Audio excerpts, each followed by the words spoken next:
আসসালামু আলাইকুম এভরিওয়ান, আশা করি সবাই ভালো আছেন। এখন এই ডিজিটাল যুগে এসে আমরা অনেকেই হয়তো এই কোশ্চেনটা দেখে ভাববো ইমেল কি। এটা তো আমরা সবাই কম বেশি জানি। আর আপনি কি এটা জানেন এই ইমেইলের কিন্তু আরও কিছু প্রকারভেদও আছে। আর ইমেল আমরা অনেকেই জানি, কিন্তু এই ইমেলকে ভেঙে বা ইন ডিটেলসে আমরা অনেকেই কম জানি।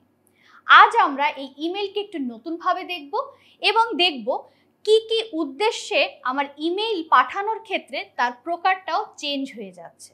সো চলুন আর দেরি না করে আমরা দেখে নিই ইমেল কি এবং ইমেইলের প্রকারভেদগুলো কি। আর এই ইমেলটা পাঠাতে হলে আমাদের দুটো জিনিস থাকা দরকার, একটা হচ্ছে ইলেকট্রনিক ডিভাইস আর একটা হচ্ছে ইন্টারনেট কানেকশন। ইলেকট্রনিক ডিভাইসের ভিতর আমাদের মোবাইল হতে পারে বা কম্পিউটার হতে পারে। এর পরবর্তীতে আমরা দেখতে পাচ্ছি ইমেইলের সাধারণত দুটি পক্ষ থাকে। লাইক আগে যখন আমরা চিঠি প্রেরণ করেছি তখনও কিন্তু আমাদের প্রাপক এবং প্রেরক দুইটা থাকছে, ঠিক একইভাবে ইমেইলেরও সেন্ডার বা প্রেরক, রিসিভার বা প্রাপক এই দুইটা পার্ট থাকছে। লাইক একজন পাঠাচ্ছে আর একজন গ্রহণ করছে।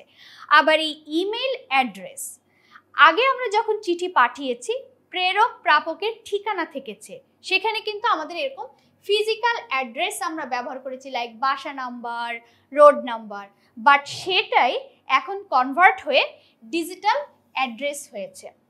এবং এই যে প্রেরক এবং প্রাপক এই ইমেল আইডির ক্ষেত্রে তাদেরও এই ডিজিটাল অ্যাড্রেসটা থাকতে হবে। আর কিভাবে আমরা এই ইমেল অ্যাড্রেসগুলো পেতে পারি, এই আর একটা বিষয় আসে। আমরা ফ্রিতেও পেতে পারি, আবার পেইডেও পেতে পারি। ফ্রি কোনগুলো? লাইক আমরা গুগলে যেমন জিমেইল আছে, ইয়াহুতে আছে ইয়াহু মেইল, মাইক্রোসফটের আউটলুক, এই সার্ভিসগুলো হচ্ছে ফ্রি ইমেল ডোমেন আপনাকে প্রোভাইড করছে। এখান থেকে আমরা এই ফ্রি প্ল্যাটফর্মগুলোর মাধ্যমে ইমেল অ্যাড্রেস সাধারণত তৈরি করে থাকি, যেটা আমাদের অনেকেরই আছে। আরেকটা হচ্ছে পেইড প্ল্যাটফর্ম। কীরকম? লাইক আমি ফ্রিতে একটা উদাহরণ এখানে দিয়ে রেখেছি, যেমন লাইক @gmail.com। ঠিক একইভাবে পেইড হচ্ছে কোনো ব্যক্তি বা প্রতিষ্ঠান তার নিজস্ব প্ল্যাটফর্ম ব্যবহার করে যে মেইলগুলো সাধারণত পাঠায়, সেটাকে আমরা বলছি পেইড প্ল্যাটফর্ম। যেমন আমাদের 10 মিনিট স্কুলেরটা যদি আমি বলি, support@10minuteschool.com। সো এইটা আবার আমাদের পেইড প্ল্যাটফর্ম। এরপরে আমরা দেখতে পাচ্ছি ইমেইল অ্যাড্রেসের আসলে তিনটা অংশ থাকে। একটা হচ্ছে লোকাল পার্ট, একটা হচ্ছে সিম্বল, আর একটা হচ্ছে ডোমেন। সো এই তিনটা পার্টকে যদি আমি একটু ডিভাইড করতে চাই, যে দেখুন আমার এখানে আমাদের সেই মনে আছে, এটা আমাদের সেই পেইড প্ল্যাটফর্মের আইডি, আর এটা হচ্ছে আমাদের ফ্রি প্ল্যাটফর্মের ইমেল আইডি। সো এই দুটা ক্ষেত্রে যদি আমি চিন্তা করি, এই যে পার্টটা, এইটা হচ্ছে আমাদের এই লোকাল পার্ট। সো এই লোকাল পার্টটা আসলে কি? এটা হচ্ছে যে ইউজার, তার নাম থাকবে, একটা ইউনিক নাম হতে হবে। এখন একই ধরনের নাম, লাইক সবুজ নাম তো অনেকেরই আছে, বাট সবুজের পিছনে যদি আমি কোনো নাম্বার বা কোনো সিম্বল দিই তখন কিন্তু সেটা ইউনিক হবে। সো মাথায় রাখতে হবে এই নামটা কিন্তু আমার ইউনিক হতে হবে। ওকে, এরপর আসছে সিম্বল। সাধারণত সিম্বল বলতে আমরা এই সিম্বলটাকে ব্যবহার করি, যেটাকে আমরা বলে থাকি। এইটা মূলত এই লোকাল পার্ট আর এই ডোমেন নেমকে সংযোগ করে। এরপরে থাকছে ডোমেন নেম। সো এই ডোমেন নেমটা আসলে কি? ডোমেন নেমটা আসলে একটা স্থান নির্দেশ করছে। আমরা যে মেইলটা পাঠাচ্ছি সেই মেইলটা একটা নির্দিষ্ট যে স্থানটায় সংরক্ষিত থাকে, সেটাই হচ্ছে আমার ডোমেন নেমটা। এরপর আমরা দেখব ইমেইল দিয়ে আমরা আসলে কি কি জিনিস পাঠাতে পারি। লাইক আমরা টেক্সট পাঠাতে পারি, ছবি পাঠাতে পারি। আমরা যদি একটু আগের কথা চিন্তা করি, যখন আমাদের পোস্ট অফিসে আমরা চিঠি প্রেরণ করতাম, তখন কিন্তু আমরা ছবিও প্রেরণ করতাম, আবার এরকম চিঠি বা টেক্সট। লাইক এখনকার যুগের সঙ্গে যদি আমি ইন্টারাক্ট করি, লাইক আমরা যারা ফেসবুকে মেসেঞ্জার ব্যবহার করি, আমরা কিন্তু এরকম টেক্সট পাঠাচ্ছি, ছবি পাঠাচ্ছি, আমরা কোনো অডিও, ভিডিও এসব কিন্তু আমরা মেসেঞ্জারেও আদান প্রদান করে থাকি। ঠিক একইভাবে আমরা ইমেইলেও এরকম পাঠাতে পারি। আমরা যে কোনো ধরনের ডকুমেন্ট পাঠাতে পারি, হতে পারে সেটা ওয়ার্ড ফাইল, এক্সেল, যাবতীয় বিষয়। আরেকটা বিষয় হচ্ছে আমরা ক্লিকেবল কন্টেন্ট পাঠাতে পারি। এই ক্লিকেবল কন্টেন্টটা আসলে কি, লাইক আপনারা কিন্তু অনেক সময় ফেসবুকে অ্যাডস দেখবেন যে লাইক এখানে ক্লিক করুন দেন আপনি এই অফারটা পাচ্ছেন, এরকম অনেক ধরনের আমরা কিন্তু অ্যাডস দেখতে পাই। তখন আমরা যখন এটাতে ক্লিক করি আমাদেরকে তখন আরেকটা সাইটে নিয়ে যায়। এটাও ঠিক ওই একই রকম, ইমেইলের মধ্যেও আপনি এরকম বাটন ক্রিয়েট করে দিতে পারেন, বা আপনি কোনো ছবি এরকম লিঙ্ক করে দিতে পারেন, বা কোনো লেখা আপনি লিঙ্ক করে দিতে পারেন যেটা ক্লিকেবল থাকবে, কেউ ক্লিক করলে সেটা আরেকটা সাইটে নিয়ে যাবে। সো এগুলোকে আমরা সাধারণত বলছি ক্লিকেবল কন্টেন্ট। এরপরে আমরা দেখব ইমেইলের প্রকারভেদ। সো ইমেইলের আসলে সেরকম তথাকথিত কোনো নির্দিষ্ট প্রকারভেদ আসলে নেই।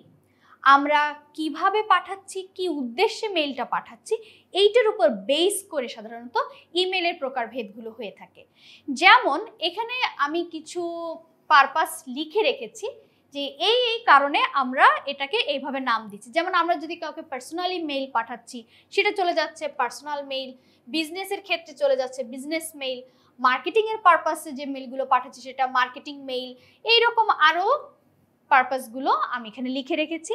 যেমন হচ্ছে আপনার ট্রানজ্যাকশনাল কোনো লেনদেনের ক্ষেত্রে, তারপর হচ্ছে ইনভাইটেশনাল, অটোমেটেড ইমেল, কিছু আছে যে মেইল আপনার নিজে সেন্ড করা লাগছে না, আপনি একবার সেট আপ করে দিচ্ছেন সেটা অটোমেটিক সেন্ড হতে থাকবে, এরকম কিছু বিষয়গুলো।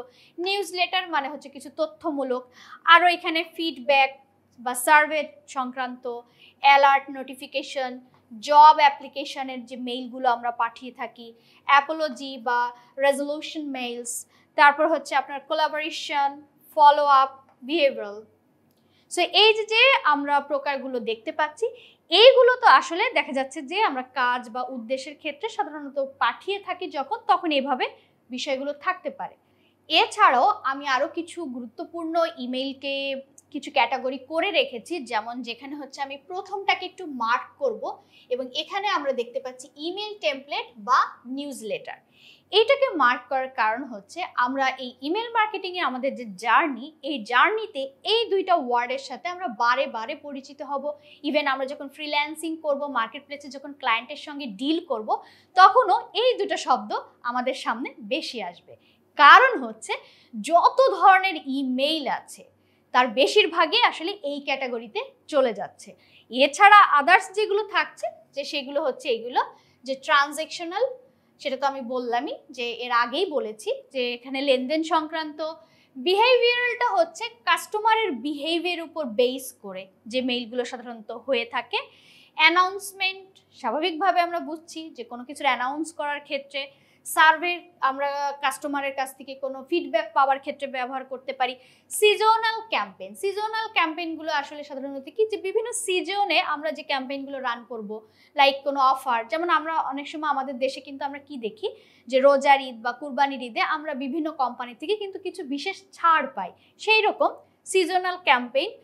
কানেক্ট ভায়া সোশ্যাল ক্যাম্পেইন, যে আমরা এরকম একটা ক্যাম্পেইন পাঠাবো বা একটা মেইল পাঠাবো, যে মেইলের মূল উদ্দেশ্যই থাকবে যে আমাদের সোশ্যাল মিডিয়ার সঙ্গে যেন সবাই যুক্ত হয়।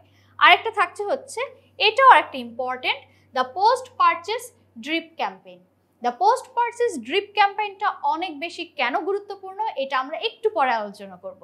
তো চলুন আমরা চলে যাই আমাদের প্রথম যে পয়েন্টটা ছিল, ইমেল টেমপ্লেট বা নিউজ লেটার।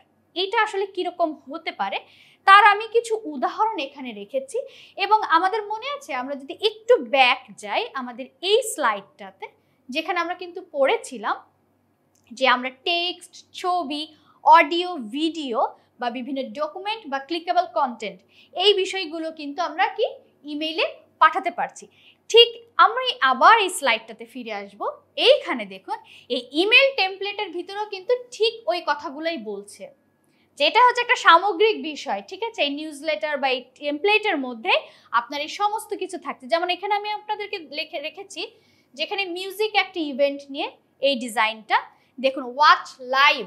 সো এখানে আমরা ভিডিও দেখাকে নির্দেশ করছি। এইখানে দেখুন ক্লিকেবল কন্টেন্ট, এগুলো কিন্তু সব ক্লিকেবল কন্টেন্ট।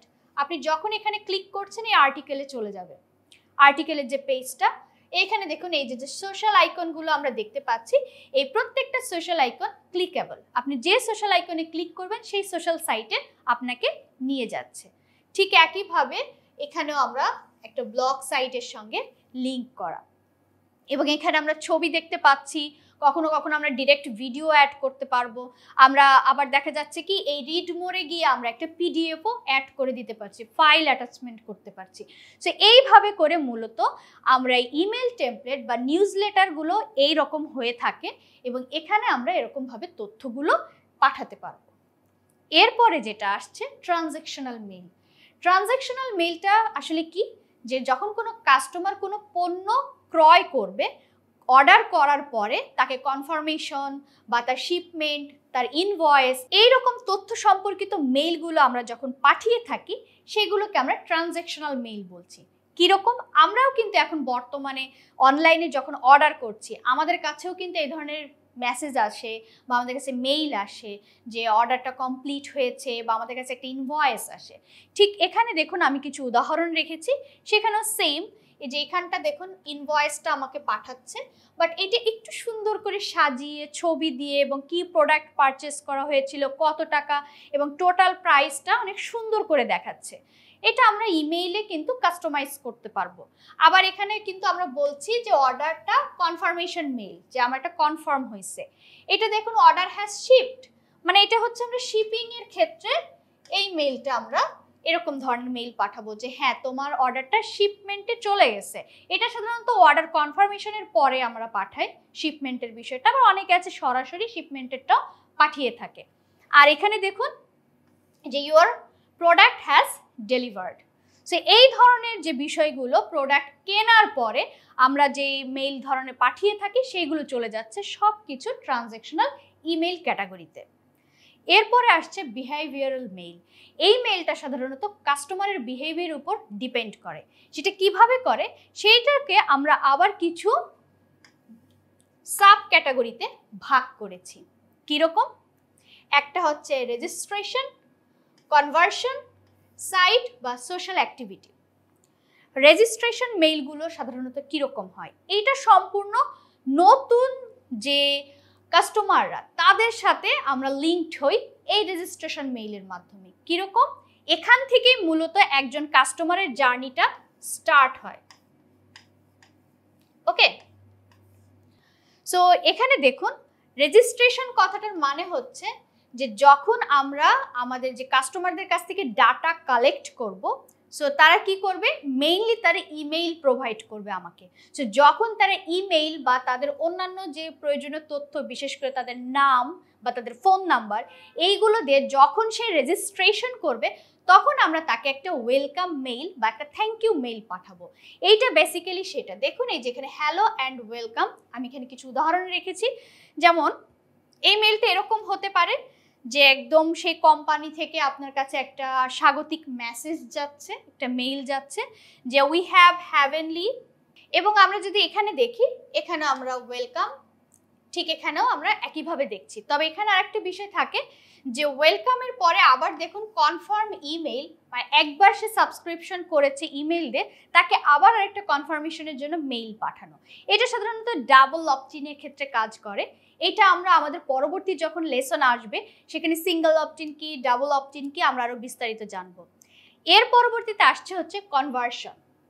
সো কনভার্সনটা অনেকটা আমার এই রেজিস্ট্রেশনের মতো আমরা অনেক সময় গুলিয়ে ফেলি বা একই টাইপেরই আমাদের মনে হয়, কারণ এখানেও দেখুন আমাদের সে সাইন আপ বা এই যে রেজিস্ট্রেশন করার বিষয়টা আছে, বাট এখানে যে সাইন আপ বা রেজিস্ট্রেশনের ক্ষেত্রে কিছু বিষয় কাজ করে। যেমন আমরা কোনো গিফট কার্ড বা আমরা কোনো অফার দিব যে সাবস্ক্রাইব করলে বা তুমি যদি রেজিস্ট্রেশন করো তাহলে গিফট কার্ড দিব বা ফ্রি ডাউনলোড অপশন পাচ্ছ বা তুমি কোনো ডিসকাউন্ট পাচ্ছ।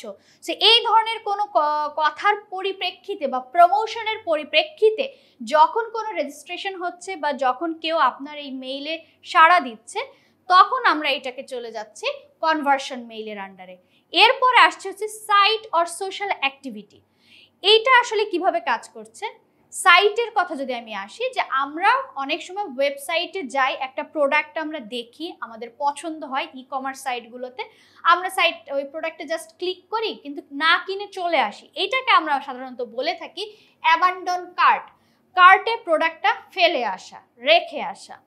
এরপরে আরো কিছু থাকে যে আমরা ইউজারকে কিভাবে বায়ারে রূপান্তর করা যায়, ঠিক একইভাবে আমরা তাদেরকে কিছু অফার দিলাম প্রমোশনাল, যে তুমি যদি প্রথম অর্ডার করো তোমাকে এত % ডিসকাউন্ট দিব। এরকম একটা ডিসকাউন্ট দেখে কেউ আমার মেইলে আসলো বা প্রোডাক্টটা কিনলো। সো এইরকম যে কাজগুলো যখন ঘটে, যে ইউজাররা যে ধরনের বিহেভ করে, তারা যে ধরনের অ্যাক্টিভিটিস ঘটায় আপনার সোশ্যাল সাইটে বা আপনার ওয়েবসাইটে, তার পরিপ্রেক্ষিতে আমরা যে মেইলগুলো আসলে পাঠাচ্ছি সেটা সব চলে যাচ্ছে সাইটের সোশ্যাল অ্যাক্টিভিটিতে। সেটা কীরকম মেইলগুলো থাকে, এই যে দেখুন, have you forgotten something. That means এই যে ডিজাইনে আমরা এটা মেইলটা পাঠিয়েছি, মানে সে কিছু একটা ভুলে রেখে এসেছে তার কার্টে, দ্যাটসে আমরা তাকে মেইলটা পাঠাচ্ছি। আবার এইখানে দেখুন যে তুমি যদি এই মেইলটা কারোর সঙ্গে শেয়ার করো তাহলে তুমি $10 পাবা আর তাকে $20 ডিসকাউন্ট দেওয়া হবে, এরকম ধরনের, যেটাকে আমরা রেফারেল প্রোগ্রামও বলে থাকি। এই ধরনের কিছু প্রোগ্রাম বা এই ধরনের যে সোশ্যাল শেয়ার বা এই ধরনের যে অ্যাক্টিভিটিসগুলো, এইগুলো চলে যাচ্ছে সাইট অর সোশ্যাল অ্যাক্টিভিটিসে। এরপরে আরও কিছু গুরুত্বপূর্ণ ইমেলের প্রকারভেদ আছে, যেমন আমরা এর আগে যতগুলো বলেছি এটা কিন্তু খুবই গুরুত্বপূর্ণ। এরপরে তারপরের গুরুত্বপূর্ণ মেইলের মধ্যে আসছে অ্যানাউন্সমেন্ট মেইল, যে নতুন কোনো পণ্য বা কোনো অনুষ্ঠান বা কোনো ইভেন্ট আসতেছে, সেই বিষয়ে আপনি অ্যানাউন্সমেন্ট করছেন আপনার যে ইমেল লিস্টে যারা আছে, যে অডিয়েন্সটা আছে তাদেরকে। এরপরে আসছে হচ্ছে সার্ভে মেইল, যে আপনি কোনো একটা সার্ভিস বা আপনি কোনো একটা পণ্য দিলেন, তখন পণ্য প্রোভাইড করার পরে আপনার কাস্টমার বা আপনার যে ক্লায়েন্ট তাদের কাছ থেকে ফিডব্যাকটা চাওয়া। সো সেই বিষয়ে আমরা সার্ভে মেইলগুলো পাঠিয়ে থাকি। সিজনাল ক্যাম্পেইন, এটা অলরেডি আমি বলে দিয়েছি, আপনারা এখানে আবার দেখুন, এই যে Valentine's day, mother's day, Eid offer, এরকম ইত্যাদি অফারগুলোতে আমরা সাধারণত যদি কোনো ডিসকাউন্ট দে, প্রলোভনীয় কোনো ডিসকাউন্ট দে কোনো মেইল পাঠাই। যে আরও আছে ক্রিসমাস ডে, ব্ল্যাক ফ্রাইডে, তারপরে সাইবার মন্ডে, এইরকম যে দিনগুলো আছে, যে আমরা 30% ডিসকাউন্ট, 50% ডিসকাউন্ট এরকম দিয়ে যে প্রমোশনাল মেইলগুলো পাঠাচ্ছি, সেটাকে আমরা বলছি সিজনাল ক্যাম্পেইন। এরপরে আসছে কানেক্ট ভায়া সোশ্যাল ক্যাম্পেইন। সো এখানে সাধারণত আমাদের যে ইউজার্সরা আছে বা আমাদের যে ইমেল লিস্টে আমাদের যে কাস্টমাররা আছে, তাদেরকে মূলত আমাদের সোশ্যাল সাইটের সঙ্গে কানেক্ট হওয়ার জন্য ইনভাইটেশন পাঠানো, এরকম টাইপের, যে আমাদের সোশ্যাল সাইটের সঙ্গে তোমরা অ্যাড হও। সো সেটা চলে যাচ্ছে connect via social campaign. Are the post purchase drip campaign, এই যে লাস্টের যে ইমেইলের যে প্রকারটার কথা বলছি, এইটা কেন এত বেশি ইম্পর্টেন্ট, কেননা যখন কোনো কাস্টমার কোনো প্রোডাক্ট কিনছে, এটা কিন্তু নতুন কোনো কাস্টমারের ক্ষেত্রে এই ইমেলগুলো যাচ্ছে না। একজন অলরেডি কিনেছে, তারপরে তার সাথে আপনি আপনার যে রিলেশনের যে রাস্তাটা এখান থেকে আসলে স্টার্ট হয়। যে আপনি তাকে বলছেন যে আমার এই প্রোডাক্টটা কিনলা, তাহলে এই প্রোডাক্টটা কেমন লেগেছে আমাকে একটা ফিডব্যাক দিতে পারো, বা তুমি চাইলে এরকম আরও অনেক প্রোডাক্ট আছে এর সাথে রিলেটেড, এগুলো দেখতে পারো, বা তুমি এই প্রোডাক্টটা কিনেছিলে আমরা আরও কিছু বান্ডেল অফার দিচ্ছি। এরকম যে যারা অলরেডি এক্সিস্টিং কাস্টমার, তাদেরকে নেক্সট আরও কিছু অর্ডার করার ক্ষেত্রে আমরা সাধারণত এই ক্যাম্পেইনটা পাঠিয়ে থাকি। সো এই ছিল মূলত আমাদের ইমেইল কি এবং ইমেইলের প্রকারভেদ। আশা করি এখন থেকে আপনারা ইমেলের বিষয়ে আরও ডিটেলস একটা ধারণা পেয়ে গিয়েছেন, এবং ইমেল আসলে কত ধরনের হয় বা কি কি উদ্দেশ্যে আমরা ইমেল পাঠাতে পারি সেই বিষয়ে আমরা সবাই একটা ডিটেলস ধারণা পেয়ে গিয়েছি। আপনাদের সঙ্গে দেখা হবে পরবর্তী লেসনে। আল্লাহ হাফেজ।